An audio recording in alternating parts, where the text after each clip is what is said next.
오늘 우선 이름과 다른 내용을 좀 들어가기 전에 지난주에 했던 내 말을 지키며라고 하는 말씀, 내 말을 지키며라고 하는 말씀을 좀 보려고 합니다. 내 말을 지키며라고 하는 이 말씀을 잘 묵상하다 보면 어떻게 보면 이 요한계시록의 가장 핵심이 되는 말씀이 아닐까라는 생각을 저는 개인적으로 해봅니다. 그래서 일곱 교회의 주제이자 또 요한계시록 전체의 주제이자 어떻게 보면 성경 전체의 주제가 아닌가라는 생각이 듭니다. 그래서 오늘 이 내 말을 지키며에 대한 부분, 지난주에 작은 능력으로 할 수 있는 일이라고 저희가 묵상을 했습니다. 예수님께서 가르쳐 주신 말씀처럼 5가지가 있었죠. 작은 능력으로 할 수 있는 일, 굶주린 자들과 목마른 자들을 돌보는 것, 나그네를 영접하는 것, 가난한 자들을 돌보는 것, 병든 자들을 돌보는 것, 곤경에 처한 자들을 도와주는 것, 옥에 갇혔을 때 와서 보아노라 하는 이 말씀을 해주셨는데, 이것이 성도의 삶 가운데서 성도라면 누구나 다 성도의 이름을 가진 자라면 이러한 일들을 해야 된다라고 지금 예수님께서 강조하고 계신 것이 아닌가 하는 생각이 듭니다. 그래서 이러한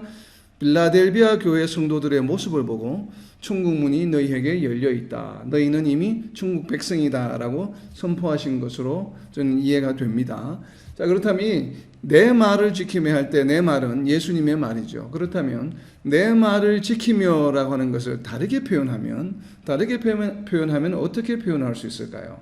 지금 여기서는 예수님이 말씀하시니까 예수님의 말을 지키며라는 뜻이 되는데, 그럼 예수님이 아니고 예수님이 아닌 다른 분으로 바꾸어서 이야기하면 어떻게 될까요? 내 말을 지키며라고 하는 의미가, 내 말을 지키며라는 의미가 예수님의 말씀을 지키며라는 뜻이지만 직역을 하게 되면, 그러나 그 이면에 숨어있는 예수님이 정말 예수님 본인이 내 말을 지키며 내 말을 지키라는 의미로 내 말을 지키며라고 말씀하셨을까? 아니면 다른 의도를 가지고 내 말을 지키며라고 말씀하셨을까? 이것을 우리가 묵상해 볼 필요가 있습니다. 우리가 자칫 이제 좀 간과하기 쉬운 부분인데, 그래서 이 부분을 알려면 우리가 말씀한 구절을 찾아보아야 됩니다. 요한복음 14장 10절에 그 답이 있습니다. 줄을 쳐보세요. 내 말을 지키며를 다른 말로 바꾸면 어떤 말이 될까? 요한복음 14장 10절입니다. 내가 아버지 안에 거하고 아버지는 내 안에 계신 것을 내가 믿지 아니하느냐? 내가 너희에게 이르는 말은 스스로 하는 것이 아니라 아버지께서 내 안에 계셔서 그의 일을 하시는 것이라. 아멘. 자, 이제 요한계시록으로 돌아와서 그 내 말을 지키며 옆에다 좀 적어 놓으시기 바랍니다. 요한복음 14장 10절 말씀이라고. 자, 그렇다면 내 말을 지키며 할 때 이 내 말은 예수님이 하신 말인데, 예수님이 하신 말은 누가 하신 말씀이라고요? 아버지. 너희에게 이르는 말은 내 스스로 하는 것이 아니라 아버지께서 내 안에 계셔서 그의 일을 하시는 것이라 라고 이야기합니다. 그렇다면 내 말을 지키며라고 하는 것을 다르게 표현하면 어떤 표현이 되겠습니까? 바로 아버지의 뜻을 행하는 자라고 하는 얘기입니다. 예수님이 말씀하신 것을 자기의 의지대로 자기가 이야기한 것을 말을 지키며라고 하는 의미가 아니라, 요한복음에서 예수님께서 스스로 설명해 놓으신 말씀을 보면 그 말은 곧 다르게 표현하면 무엇인가 하면 내 아버지의 뜻을 행하는 자라는 이야기입니다. 자, 이 내 아버지의 뜻을 행하는 자, 지금 여기서 내 말을 지키는 자는 그 앞에 작은 능력으로 이렇게 실천하는 자들인데 천국 문이 열려 있는 자들입니다. 자, 이제는 표현을 바꾸어서 아버지의 뜻을 행하는 자들로 넘어왔습니다. 그렇다면 아버지의 뜻을 행하는 자들도 역시나 그 앞에 천국 문이 열려 있어야 되겠죠. 자, 그 말씀을 알 수 있는 것이 마태복음 7장 21절입니다. 나더러 주여 주여 하는 자마다 다 천국에 들어갈 것이 아니요 다만 하늘에 계신 내 아버지의 뜻대로 행하는 자라야 들어가리라. 아멘. 아멘. 이건 예수님이 하신 말씀이죠. 그래서 나더러 주여 주여, 즉 예수님께 주여 주여 하는 자마다 다 천국에 들어갈 것이 아니다라고 말씀하십니다. 그리고 더불어서 설명하시는 것이 다만입니다. 다만이라고 하는 것은 조건이에요. 오직 하늘에 계신 내 아버지의 뜻대로 행하는 자라야 들어가리라. 자, 하나님의 뜻이 무엇이었습니까? 바로 예수님이 하신 말씀이죠. 내 말을 지키며 아버지의 뜻으로 행하는 자. 그러니까 결국은 예수님이 하신 말씀을 지켜 행하는 자는 결국은 하나님의 뜻을 실천하는 자들이고, 이러한 자들만이 다만 하늘에 계신 아버지의 뜻대로 행하는 자라야 천국에 들어갈 것이라고 예수님이 직접 선포하신 말씀입니다. 그렇기 때문에 우리는 이것을 간과해서는 안 됩니다. 그런데 우리가 오해하지 말아야 될 것은 구원은 행위로 얻어지는 것이 아니라고 우리가 늘 배우고 또 저희가 알고 있잖아요. 그럼 이 말씀과 이 말씀이 과연 충돌되는 말씀일까? 그렇지 않죠. 예수님께서 하신 말씀은 천국 문이 너희에게 열려 있다. 또 이렇게 하는 자들이 아버지의 뜻대로 하는 자들이 천국에 들어갈 것이요라고 하는 말을 다르게 표현하면 예수님을 믿는다라고 하는 신앙 고백, 예수님을 믿는다라고 하는 하나님의 백성, 성도라고 한다면 너무나도 당연히 해야 될 일이라고 지금 여기고 계신다는 의미예요. 그래서 이것이 단순히 입으로만 믿음을 나타내는 것이 아니라 신앙인들은 우리 이 성도들은 그 삶이 곧 믿음의 표현으로 나타난다고 하는 것을 지금 강조하는 내용들이죠. 그래서 보면 이렇게 또 이어서 이야기하십니다. 마태복음 7장 뒤에 24절 말씀입니다. 그러므로 누구든지 나의 이 말을 듣고 행하는 자는 그 집을 반석 위에 지은 지혜로운 사람 같으리니 비가 내리고 창수가 나고 바람이 불어 그 집에 부딪히되 무너지지 아니하나니 이는 주추를 반석 위에 놓은 까닭이요. 자, 왜 이 말씀을 하십니까? 우리가 지금 신앙을 가졌습니다. 예수님에 대한 믿음을 고백함으로. 그런데 우리가 변화된 이후에, 변화되었다고 하는 것을 다르게 표현하면 거듭난 이후죠. 완전히 신분이 바뀐 존재입니다. 죄인이었다가 이제는 거룩한 존재가 되었습니다. 근데 이 거룩한 존재가 되었는데 그 거룩한 존재가 된 이후에 거룩한 존재에 합당한 삶을 살아가지 아니하고 여전히 우리가 거듭나기 전인 죄인의 모습으로 만약에 살아가고 있다라고 한다면 그것은 어떤 모습인가 하면 마치 이 모래 위에 집을 지은 것 같다라고 26절에 이어서 이야기하고 있죠. 26절에 보면 나의 이 말을 듣고 행하지 아니하는 자는 그 집을 모래 위에 지은 어리석은 사람 같으니 이렇게 표현하고 있습니다. 이 얘기는 행위를 강조하는 것이 아니라 성도들의 삶이 어떠해야 되는지를 이야기합니다. 모든 결정은 우리가 이 사람이 과연 천국에 들어갈 것인가 아니면 불못에 던져질 것인가 하는 최종 결론은 누구에게 있습니까? 예수님께 있죠. 예수님 결국은 심판하실 텐데 우리는 믿음을 가지면 분명히 구원을 얻는다라고 그런 확신을 가지고 있습니다. 언약의 말씀이기 때문에. 그렇지만 오늘 말씀에 보면 그 믿음이라고 하는 것이 도대체 무엇인가를 정의하는 것이죠. 믿음이라고 하는 것은 명사가 아니라는 얘기예요. 믿음이라고 하는 것은 삶을 통해서 드러나는 것이라고 지금 계속 예수님은 이야기하고 계시는 것입니다. 지금 오늘 말씀에 보면 그래서 나더러 주여 주여 하는 자마다 천국에 들어갈 것이 아니요 아버지의 뜻대로 행하여야 한다라고 이야기를 합니다. 그렇게 생활 속에 우리가 지난주에 살펴본 것처럼 작은 능력으로 이러한 말씀을 실천할 때 그것은 어떤 삶과 같은가 하면 든든한 반석 위에 집을 지은 것과 같다라고 이야기를 합니다. 그래서 어떠한 태풍이 몰아치거나 힘들고 어려운 일이 닥치거나 아니면 종말의 때가 온다 할지라도 그것이 그 집이 결코 무너지지 않을 것이라고 이야기를 합니다. 바로 이러한 것이 바로 너희가 가지고 있는 참된 믿음이다. 바로 알곡과 같은 믿음이다라고 이야기하는 것입니다. 지금 오늘 하시는 말씀은 무슨 말씀인가 하면 행위로 구원받는다는 얘기가 아니라 알곡과 가라지를 구별하는 방법에 대한 이야기입니다. 그러니까 예수님이 판단하실 때 너는 가라지야, 너는 알곡이야 하는 기준을 뭘로 판단하시겠다고 하시냐면 작은 능력으로 너희가 내 말을 실천하느냐 하지 않느냐를 보고 너희의 믿음의 삶이, 너희의 신앙의 삶이 알곡의 삶인지 아니면 가라지의 삶인지를 내가 판별할 수 있지 않겠는가라고 하는 어떻게 보면 좀 경고의 말씀이고 우리를 독려하고 격려하는 말씀입니다. 그래서 이 말씀을 우리가 이 말씀은 왜 우리가 알고 있는 기본적인 어떤 우리 장로교 신앙하고는 안 맞네 이런 걸 따지기 전에 우리가 해야 될 것은 무엇인가 하면 하나님의 뜻이 과연 무엇인가? 예수님의 뜻이 무엇인가? 결국 예수님의 뜻이 예수님이 하신 말씀이 곧 아버지의 뜻이라고 이야기했죠.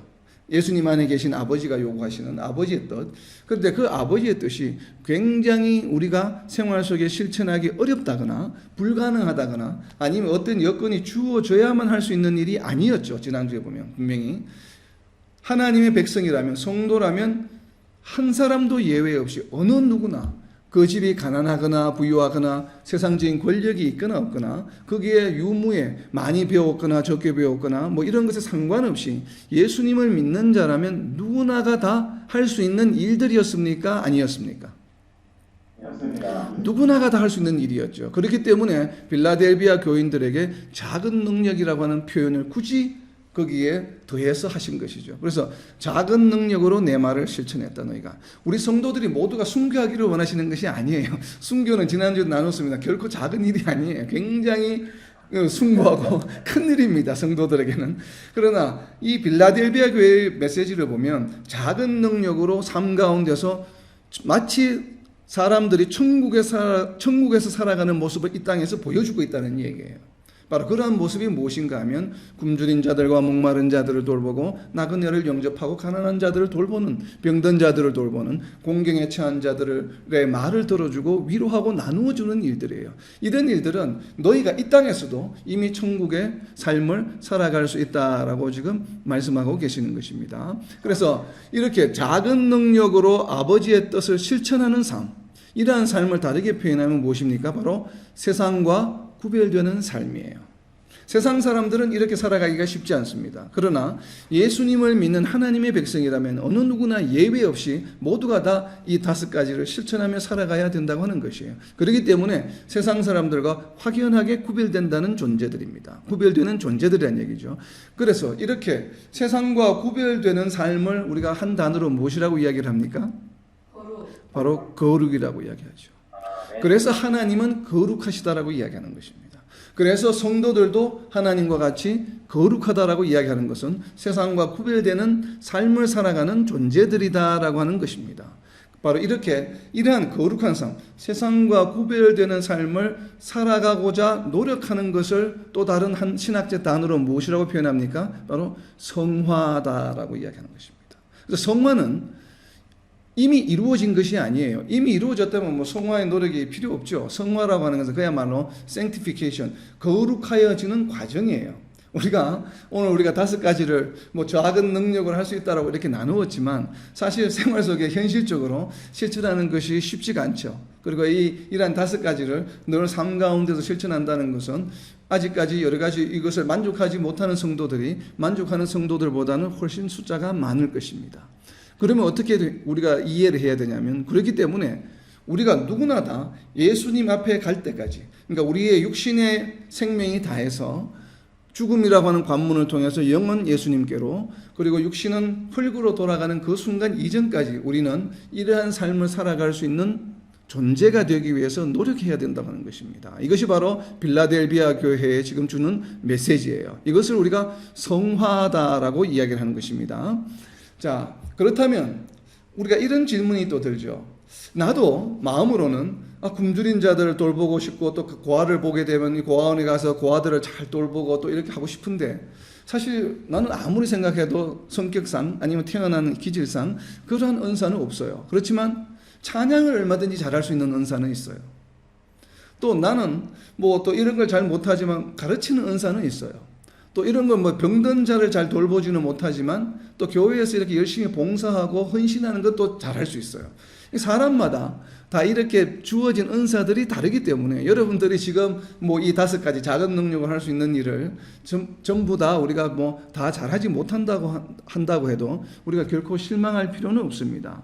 왜냐하면 하나님께서는 말씀을 통해서 우리가 어떻게 이 작은 능력을 잘 실천하면서 성화의 삶을 살아갈 수 있는지를 말씀으로 또 우리에게 지혜를 주셨습니다. 그 말씀이 어디에 있냐면 에베소서 2장 22절에 있습니다. 너희도 성령 안에서 하나님이 거하실 처소가 되기 위하여 그리스도 예수 안에서 함께 지어져 가는다. 아멘. 하나님이 거하실 처소는 어떤 장소입니까? 거룩한 장소죠. 그래서 우리 자신이 하나님이 거하실 만큼 거룩한 사람이 되기 위해서는, 그리고 세상과 구별되는 삶을 살아가는 사람이 되기 위해서 우리는 어떻게 되어갑니까? 누구 안에서? 그리스도 예수 안에서 함께 지어져 가는 것입니다. 함께 지어져 간다는 표현은 무엇입니까? 성화의 삶을 나 혼자 할 수 있다는 얘기입니까? 아니면 누군가와 더불어서 함께 할 수 있다는 이야기입니까? 우리가 이 포인트를 놓치면 안 됩니다. 우리가 많은 성도들이 성화의 삶, 우리가 지금 점점점 더 거룩해져서 하나님이 거하실 만한 거룩한 존재로 점점 이렇게 성숙되어 가는 과정을 마치 자기 혼자의 노력이나 혼자서 열심히 신앙생활하고 열심히 성경 공부하고 이러면 혹시나 할 수 있지 않겠는가라고 오해하는 성도들이 의외로 많습니다.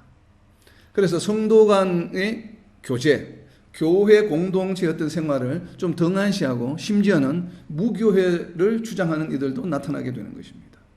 그런데 오늘 성경 말씀은 무엇이라고 선포하고 있습니까? 예수 그리스도 안에서 함께 지어져 가느니라.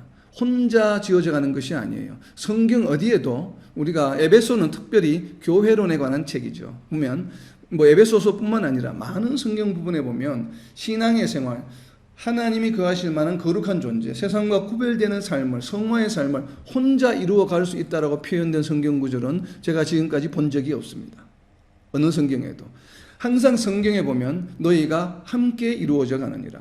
그래서 이 성화의 삶이라고 하는 것은 혼자 하는 것이 아니라 성도들이 공동체 생활을 통해서 서로가 성화의 삶을 거룩한 모습으로 점점점 발전해 나가는 것이죠. 그것을 지금 에베소서 2장 22절에서 바울 사도는 편지에 지금 선포하고 있는 것입니다. 물론 이 말씀은 유대인들과 이방인 크리스찬들 간의 화합을 하나가 된다라고 하는 맥락에서 나온 이야기입니다. 그렇지만 우리가 오늘날 우리 모든 교회 공동체에 적용될 수 있는 말씀이라고 생각을 합니다. 그래서 성화의 삶은 중요한 것은 혼자 하는 것이 아니라고 하는 것이에요. 교회 공동체 안에서 교회가 성화되어 가는 것이에요. 그래서 성도들은 그 교회의 한 구성원으로서 이렇게 성화되어 가는 것이죠. 그렇다면 교회 공동체를 통한 성화의 삶을 어떻게 이루어 나갈 것인가? 이 말씀을 고린도전서 12장 7절부터 11절에 걸쳐서 설명하고 있습니다. 각 사람에게 성령을 나타내심은 유익하게 하려 하십니다. 어떤 사람에게는 성령으로 말미암아 지혜의 말씀을, 어떤 사람에게는 같은 성령을 따라 지식의 말씀을, 다른 사람에게는 같은 성령으로 믿음을, 어떤 사람에게는 한 성령으로 병 고치는 은사를, 어떤 사람에게는 능력 행함을, 어떤 사람에게는 예언함을, 어떤 사람에게는 영들 분별함을, 다른 사람에게는 각종 방언 말함을, 어떤 사람에게는 방언들 통역함을 주시다니, 이 모든 일은 같은 한 성령이 행하사 그의 뜻대로 각 사람에게 나누어 주시는 것입니다. 아멘. 교회 공동체가 어떻게 성화의 삶을 이루어 나갑니까? 바로 성령의 인도하심으로 성령이 각 사람에게 필요한 은사를 이렇게 나누어 주신다라고 이야기를 하고 있습니다. 그런데 각종 은사가 있죠. 여러 가지 은사들이 있습니다. 능력을 행하는 것, 병 고치는 은사, 예언하는 은사, 또 믿음을, 그리고 또 어떤 이에게는 방언 말하는 것. 이런 모든 은사들, 각종 다양한 은사를 한 사람에게 모든 은사를 주시는 것이 아니에요. 각 사람에게 12장 7절에 보면 각 사람입니다. 그러니까 각 사람에게 한 가지씩 은사를 줄 수도 있고 두 가지 은사를 주실 수도 있겠죠. 그러나 이 많은 은사들이, 다양한 은사들이 모여서 교회 공동체를 이루게 되고 그 교회 공동체가 바로 이러한 각종 은사들이 모여서 우리가 성화의 삶을 살아간다라고 하는 것이에요. 이러한 유의 성경 말씀은 여러 군데 있습니다. 근데 오늘 고린도전서 12장 7절에 보면 우리 5가지에 대한 이야기는 안 나와 있죠. 보면은 그래서 이야기는 없네라고 하실 텐데, 그래서 로마서 12장에 이 말씀을 하고 있습니다. 자, 로마서 12장 6절부터 우리 로마서 12장 6절부터 8절 말씀, 무슨 일이 있는지 한번, 어떻게 이 역량들을, 이 일들을 행해야 되는지 한번 표시해 보시기 바랍니다. 우리에게 주신 은혜대로 받은 은사가 각각 다르니 혹 예언이면 믿음의 분수대로, 혹 섬기는 일이면 섬기는 일로, 혹 가르치는 자면 가르치는 일로, 혹 위로하는 자면 위로하는 일로, 구제하는 자는 성실함으로, 다스리는 자는 부지런함으로, 긍휼을 베푸는 자는 즐거움으로 할 것입니다. 아멘. 교회의 구성원들에게 성령에 따라서 성령께서 각자에게 은사를 주셨는데 로마서 12장에서는 조금 방향을 다르게 표현하고 있습니다. 근데 여기에 보면 우리가 지난주에 나누었던 5가지가 다 포함이 되죠. 보면은 위로하는 자, 그리고 구제하는 자, 그리고 또 긍휼을 베푸는 자, 이런 모든 것들이 바로 작은 능력으로 할 수 있는 일에 관한 것들입니다. 그런데 이런 일들을 하는데 우리가 어떻게 해야 되는지를 설명하고 있습니다. 우리가 각자가 받은 은사들이 누구나 다 있습니다. 성도라면 하나님께서는 어느 누구도 한 사람도 빠뜨리지 않고 반드시 어떤 은사를 주셨습니다. 그렇기 때문에 성경에는 도처에 굉장히 다양한 사도의 은사, 가르치는 은사, 또 이러한 목회자의 은사, 이렇게 하면서 곳곳에 각종 은사들에 대해서 지금 설명을 하고 있습니다. 그래서 특별히 로마서 12장에 보면 이러한 받은 은사들을 어떻게 해야 되는지, 과연 내 이름을 나타내기 위해서 해야 되는지, 아니면 대충 해도 되는지, 아니면 또 내가 받은 은사 이상으로 막 이렇게 무리하게 해야 되는 것인지, 이러한 것들을 아주 각종 다양하게 지금 표현하고 있습니다. 자, 첫 번째는 예언이면 믿음의 분수대로, 즉 결국은 받은 은사는 자기가 받은 만큼만 하면 됩니다. 분수대로. 분수대로 하는 표, 우리가 한글 번역에 지금 분수대로라고 되어 있는데, 보면은 이제 영어 성경에 다른 번역에 보면 내가 가지고 있는 역량만큼, 내가 받은 능력만큼만 하는 것이에요. 그런데 우리가 때로는 너무 이게 과해서 자기가 받은 어떤 그런 한계나 주어진 여건의 환경을 넘어서서 이렇게 하려고 하는 경우가 간혹 있습니다. 간혹. 그래서 뭐 적절한 예인지는 모르겠지만, 그래서 간혹 이렇게 어떻게 보면 또 이렇게 가정을 버리고 뭐 이렇게 또 뭐 다른 그 봉사나 이런 선교 활동이나 이런 걸 한다든지 또 이러한 경우가 발생을 하는데, 저는 그러한 것들은 결코 바람직하지 않다고 생각합니다. 왜냐하면 예수님께서도 말씀하셨지만 이 디보스, 이혼이라고 하는 것을, 가정을 깨는 것에 대해서 굉장히 엄격하십니다. 그러니까 그 케이스를 굉장히 제한하고 있고, 물론 구약에서는 어떤 경우에 이렇게 이혼하라는 구약의 율법이 있지만, 그러나 복음서에 나오는 예수님의 말씀을 보게 되면 이 결혼이라고 하는 것에 대해서, 이 결혼이라고 하는 작은 공동체를 유지하는 것에 굉장히 큰 무게중심을 두고 있기 때문에 이런 가정을 깨면서까지 하나님께 봉사하라, 하나님께 수고하라, 이런 말씀을 하시지 않죠. 물론 복음서에 보면 나보다 내 형제를, 내 부모를, 자녀를 더 사랑하는 자는 내게 합당치 않다라고 말씀하시지만, 그거는 다른 컨텍스트에서 하신 말씀이죠. 그만큼 하나님 사랑하고 예수님을 사랑하는 것이 우선이 되어야 된다, 세상 일보다는. 그런 맥락에서 하신 말씀이지, 그 말씀을 붙들고 야 나는 하나님께 충성하기 위해서 가정은 포기해도 돼, 이러한 논리로 하게 되면 그거는 비약이 좀 심한 내용입니다. 그래서 오늘 분명히 로마서 12장 6절에서 말씀하고 있는 것처럼 하나님께서 주신 분수대로, 그 주어진 범위 안에서 능력대로, 왜냐하면 하나님께서 어떤 일을 맡기실 때는 그에 합당한 능력도 함께 주십니다. 그 능력이라고 하는 것이 어떤 일을 할 수 있는 개인적인 지적인 능력이나 육신적인 육체적인 어떠한 힘, 이러한 능력뿐만 아니라 그 사람이 처해 있는 모든 환경도 바로 그 은사에 포함된다고 저는 생각을 합니다.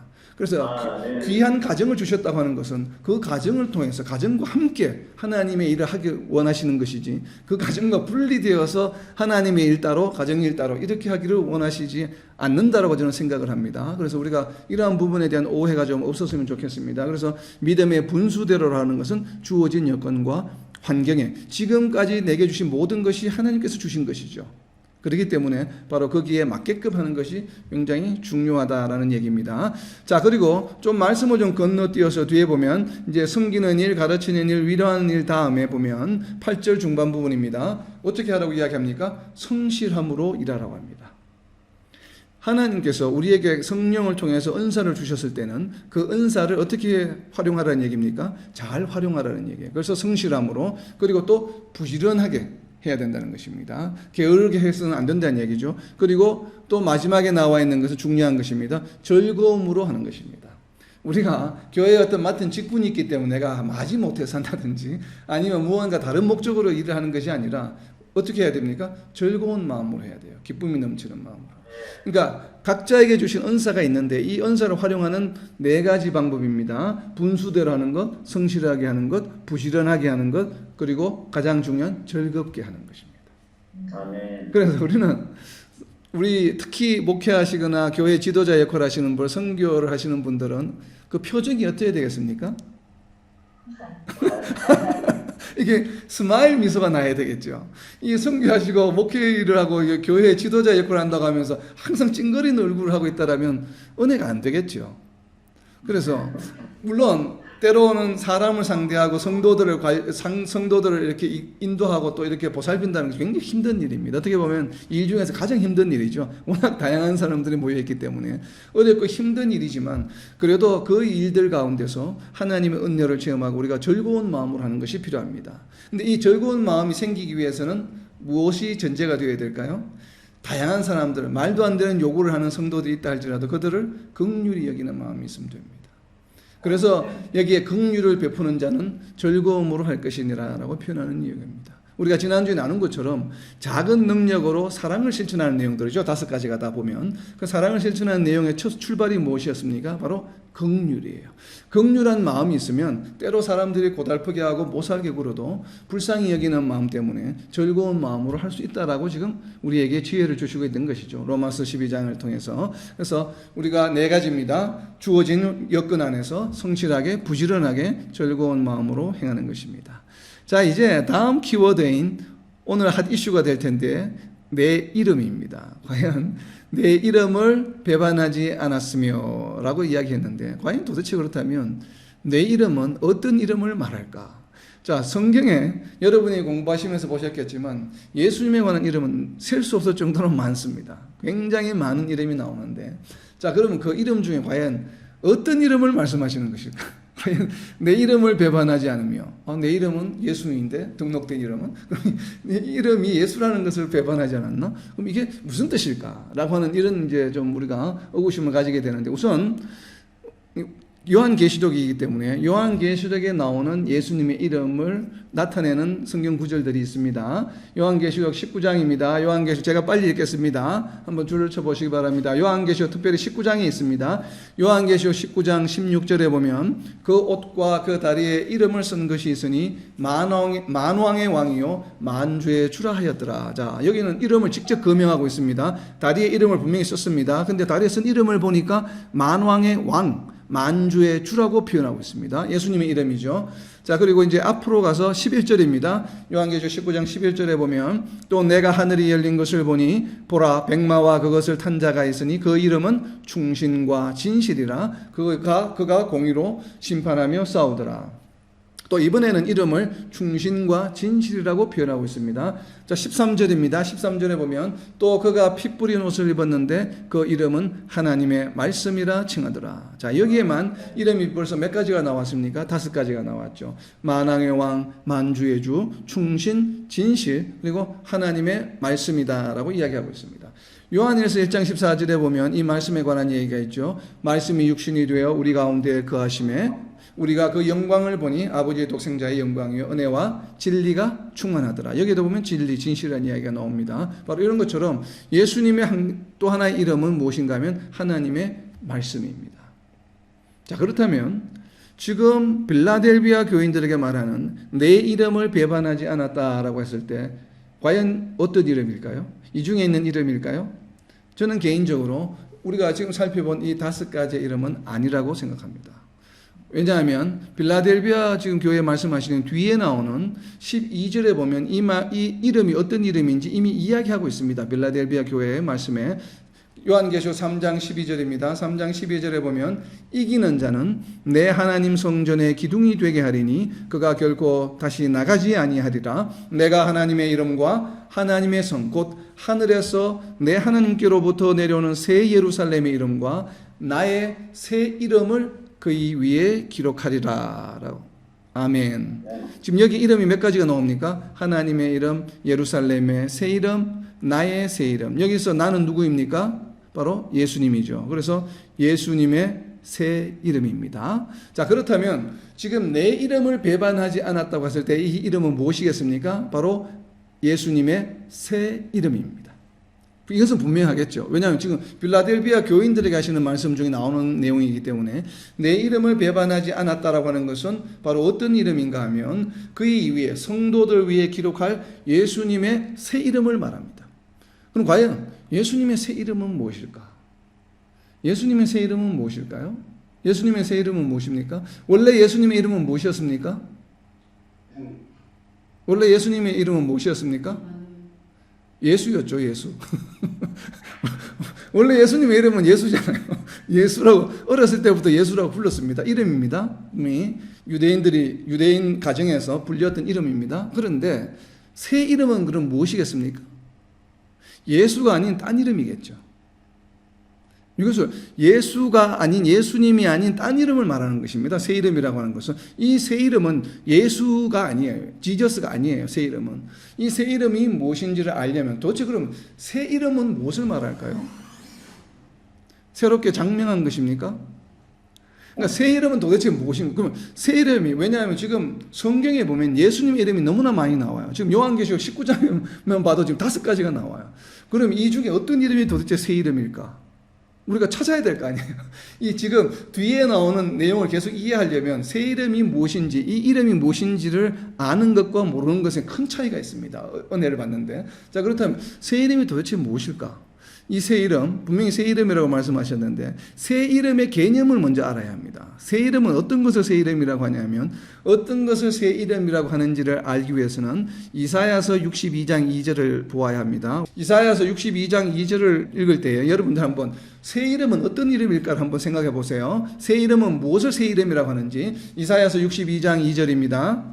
이방 나라들이 내 공의를 문 왕이 다 내 영광을 볼 것이요 너는 여호와의 입으로 정하실 새 이름으로 일컬음이 될 것이며. 아멘.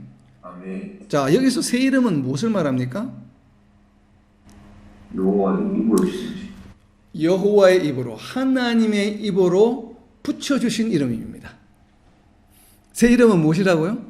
지금 너는, 여기서 너는 이스라엘을 말합니다. 이스라엘이 나중에 회복되었을 때를 말하는데 여호와의 입으로 정하실 새 이름으로 일컬음이 될 것이며, 그러니까 하나님이 붙여주신 이름이에요. 하나님이 원래 기존에 이름이 있었는데 예수라고 하는 이름이 있었습니다. 분명히 예수님께는. 그런데 하나님께서 예수가 아닌 다른 이름을 붙여주신다는 얘기예요. 그것이 바로 새 이름입니다. 자, 이사야서를 조금 넘겨서 65장으로 갑니다.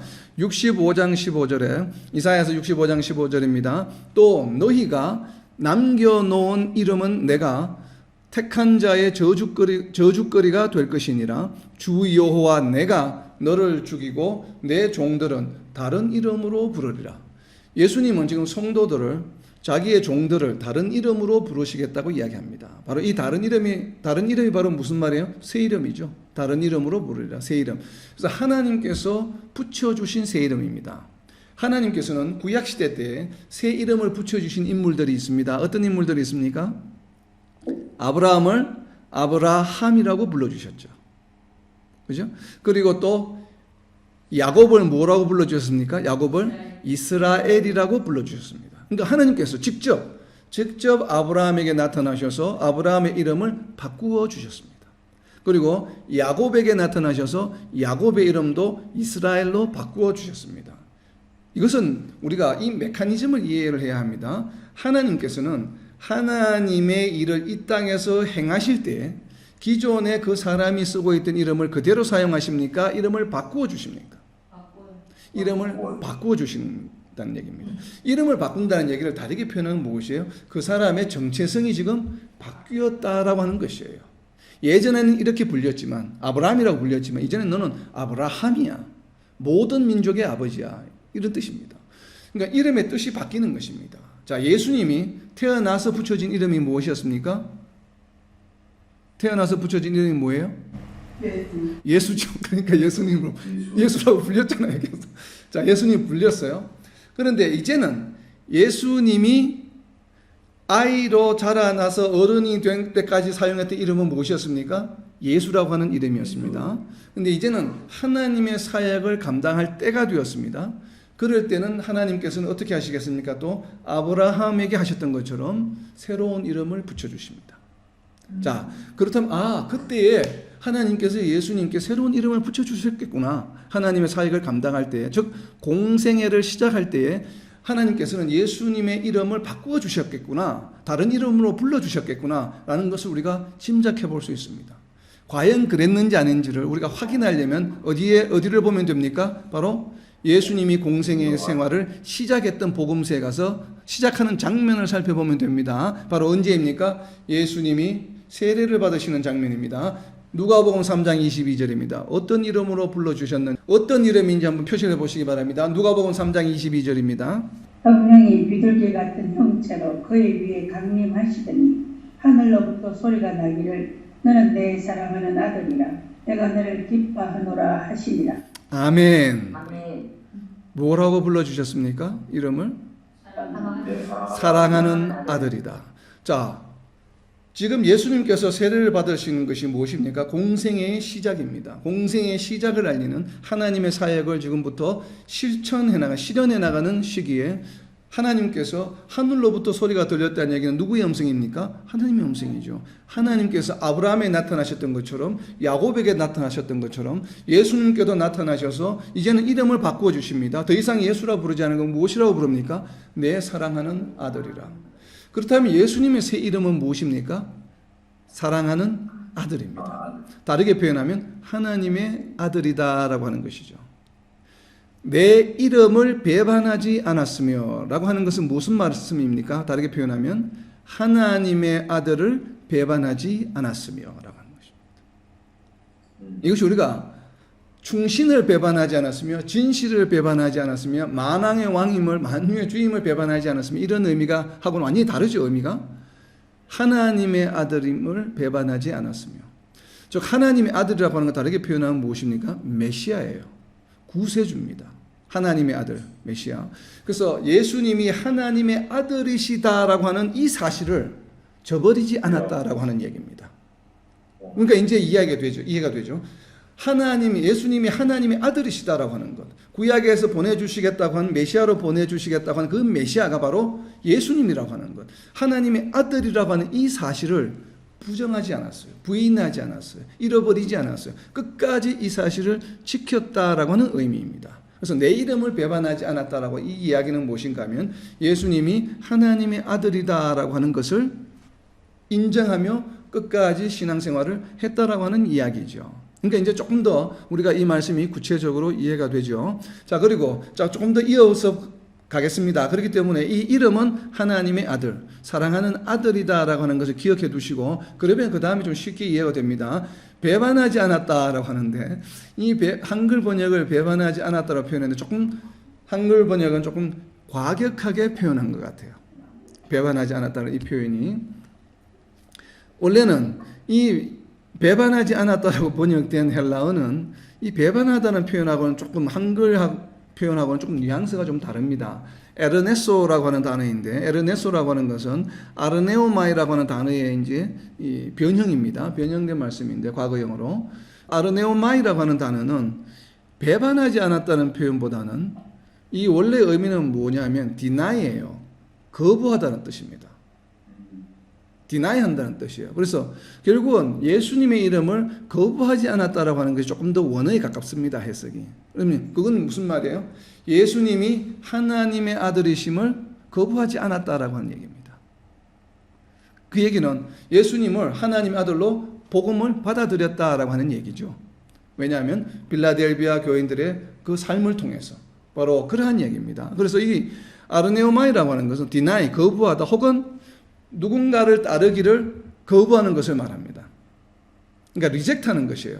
야 이렇게 따라와. 아니야 나는 안 할 거야 라고 하는 것을 말할 때 바로 이런 말을 씁니다. 그렇기 때문에 이 말씀을 보면 하나님의 아들이심을 거부하지 않고 받아들이고 그것이 그냥 입으로만 받아들인 것이 아니라 그들의 삶을 통해서 예수님이 하나님의 아들이심을 나타내 보여주었다라고 하는 것입니다. 바로 다르게 표현하면 예수님이 하나님의 아들이심을 거부하지 않고 그 사실을 믿으며 따르며 살아가는 모습을 말합니다. 그래서 예수님을 하나님의 아들로 인정하는 삶이죠. 예수님을 하나님의 아들로 인정하는 삶을 보여준 대표적인 예가 어디에 있습니까? 바로 마태복음 16장 16절에 있죠. 베드로가 한 대답입니다. 마태복음 16장 16절에 보면 시몬 베드로가 대답하여 이르되 주는 그리스도시요 살아계신 하나님의 아들이시니이다. 예수님의 새 이름을 인정했죠. 베드로가. 바로 예수님의 새 이름을 인정한 것입니다. 그리스도시요 살아계신 하나님의 아들이시니이다. 이렇게 표현한 것입니다. 바로 이 예수님의 이름을 배반하지 않았다라고 하는 것은 예수님의 이름을 거부하지 않고 이름을 굳게 잡았다라고 하는 것이죠.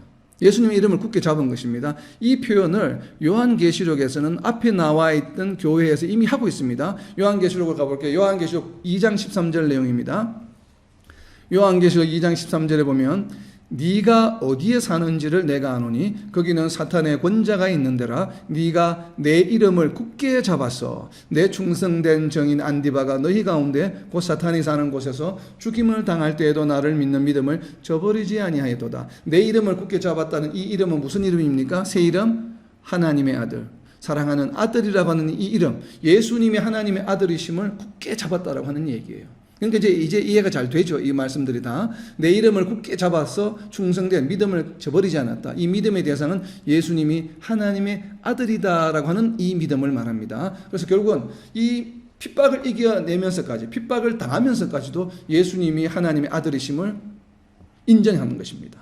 버리지 않았다고 하는 것, 말씀에 순종했다고 하는 것입니다. 그러니까 결국은 예수님의 이름을 놓지 않고 끝까지 붙드는 것을 말하죠.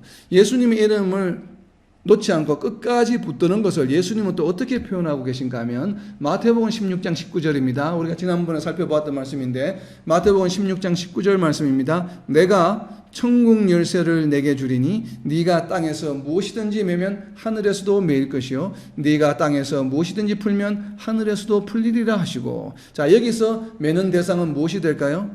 예수님이 하나님의 아들이심을 굳게 매는 것입니다. 그러면 천국에서도 매일 것이요 만약에 예수님이 하나님의 아들이심을 풀어버리게 되면 너희가 하늘에서도 풀릴 것이다 라고 하는 말씀입니다. 우리가 이 말씀의 맥락은 무엇인가 하면 바로 그렇게 마태복음 16장 19절도 우리가 이해할 수 있습니다. 과연 그렇다면 지금까지 저희가 살펴본 예수님의 새 이름이 과연 하나님의 아들이다라고 하는 이름이 과연 맞는지 안 맞는지를 볼 수 있는 그것이 무엇인가 하면 예수님의 이름을, 내 이름을 배반하지 않은 결과가 어떻게 되느냐는 것입니다. 자, 끝까지 예수님의 이름을 배반하지 않고 지킨 결과를 나타내주는 말씀이 어디에 있냐면 요한계시록 14장 1절에 있습니다. 또 내가 보니 보라 어린 양이 시온산에 섰고 그와 함께 14만 4천이 서 있는데 그들의 이마에는 어린 양의 이름과 그 아버지의 이름을 쓴 것이 있더라. 아멘. 자, 끝까지 지킨 자들. 우리가 지금 7교회를 보다 보면 각 교회 마지막 부분에 이기는 자는 하고 계속 나오잖아요. 그렇게 해서 그 이기는 자들이 나중에 다 모여 있습니다. 모여 있는 것이 어디에 있냐면 요한계시록 14장에 가면 있습니다. 그래서 많은 사람들 14만 4천 명이 또 흰옷을 입은 자들이 이렇게 모여 있는데 그들에게 이름이 적혀 있어요. 그들의 이마에 무엇 이름이 적혀 있습니까? 어린 양의 이름과 아버지의 이름. 자, 우리 성도들에게는 지금 두 가지 이름이 이마에 쓰여져 있습니다. 무슨 이름입니까? 어린 양의 이름과 아버지의 이름입니다. 자, 여기에서 아버지의 이름은 무엇입니까? 아버지 이름은 무엇이에요? 야훼죠, 야훼. 하나님 이름은 야훼입니다. 나는 야훼니라. 그러니까 하나님이라고 우리가 이렇게 호칭을 이렇게 부르지만 하나님의 실제 이름은 무엇입니까? 야훼예요. 그러니까 야훼라고 하는 것이 지금 내 이마에 쓰여 있습니다. 그리고 그것과 더불어서 플러스 또 뭐가 쓰여 있냐면 어린 양의 이름이 쓰여 있습니다. 자, 어린 양은 누구를 나타냅니까? 예수님이죠. 그러면 지금 우리가 어린 양의 어떤 이름입니까? 어린 양의 새 이름이 적혀 있는 것이에요. 자, 어린 양의 지금 예수님의 새 이름이 무엇이었습니까? 사랑하는 아들이라. 자, 그럼 우리 이마에 써 있는 것이 무엇입니까? 사랑하는 아들 of 야훼입니다. 우리 이마에 써 있는 것이 무엇이에요? 사랑하는 아들 of 야훼. 야훼의 사랑하는 아들이다 라는 것이에요. 말이 됩니까? 자, 우리 성도들의 이마에 써 있는 것이 무엇이에요? 이름이 야훼의 사랑하는 아들이다. 하나님의 사랑하는 아들이다 라고 하는 것이에요. 우리 성도들이 나중에는 부활해서 어떻게 됩니까? 하나님과 함께하게 될 때 요한계시록 마지막에 보면 너는 내 아들이라. 내가 너희 하나님이 되고 너희는 나의 아들이 되리라.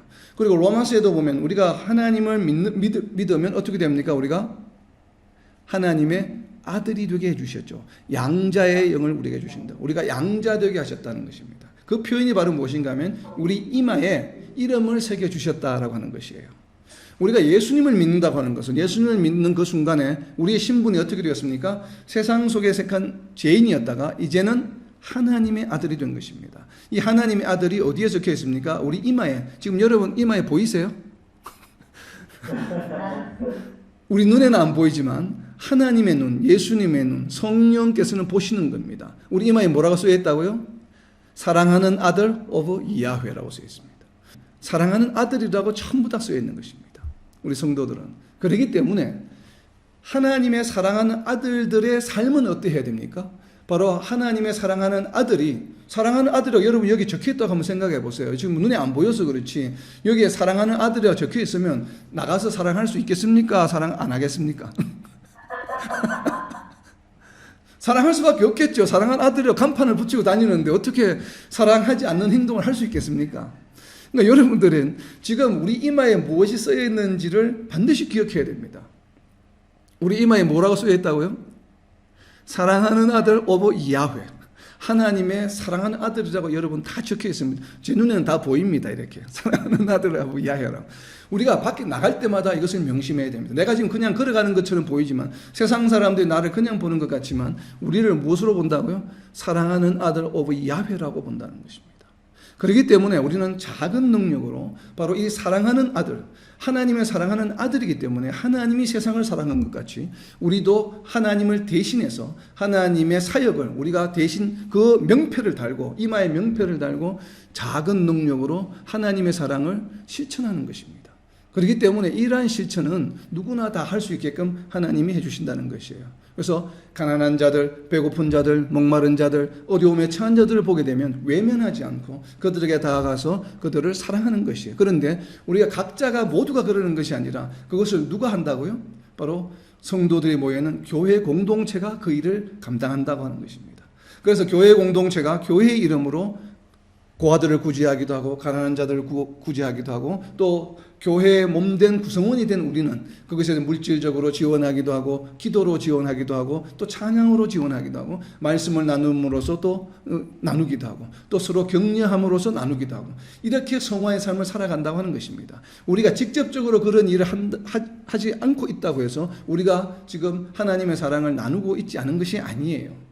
바로 교회를 통해서 우리가 그런 일을 지금 하고 있다는 것을 또 여러분들이 명심해야 되는 것입니다. 그렇기 때문에 성화의 삶은 혼자 하는 것이 아니에요. 반드시 교회 공동체를 이루어서 교회의 이름으로 예수님의 이름으로 하나님의 이름으로 이러한 삶을 행하고 실천하는 성화의 삶을 완성시켜 나가는 저와 여러분 그리고 이 땅의 모든 하나님의 백성들이 되시기를 예수님의 이름으로 선포합니다.